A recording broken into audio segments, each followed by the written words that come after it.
alive. 1. The wind is a tricky thing. If it blows hard enough, it can destroy. If it blows lightly, it can help sow a field, give you sweet, cool relief on a hot day, or even move a little topsoil around.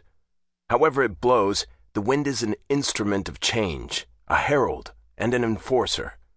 But as for how hard it blows, well, that's kind of on me. My name is Treston, in case you didn't know. I'm an Eolus, which, well, it's kind of hard to explain. I have the power of wind at my disposal. Okay, that wasn't so hard to explain, but it's not like I can summon a hurricane. No, that's a little much. I can do a gust, though, a good one, a solid one that can break down a wall. If it's not, concrete or something, I can blow down a hut, knock over a person, lift them up in the air for a little while. I'm getting pretty good at that. Actually, it's what I'm doing right now. I point my hands at the ground, let the power of the wind run through me, and a little tornado a couple inches across blows out of each hand, keeping me about 6 feet off the ground.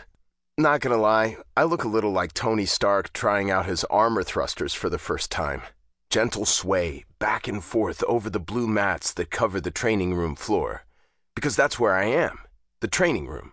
It's the only place on campus for this sort of regimented mayhem, with its aroma of sweat and crushed dreams.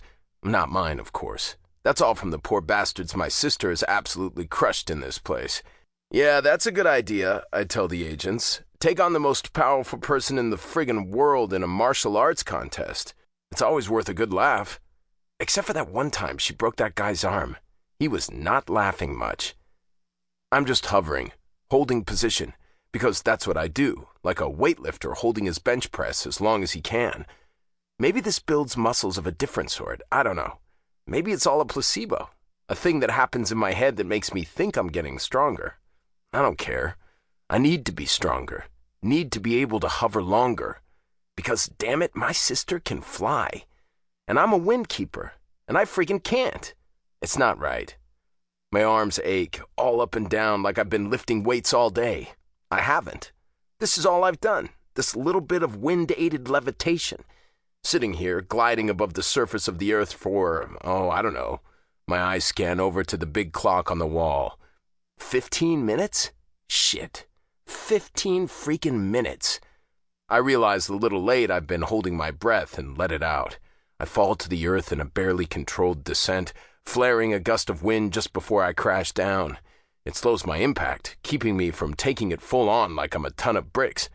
I'm not. I'm in reasonably good shape, but my ankle disagrees. It makes a little noise firing off the nerves and pain, telling me I'm a fat ass, and I grunt as I regain my footing. Nice dismount, Mary Lou Retton. There's enough sarcasm in the comment to poison a more sincere and earnest person than me.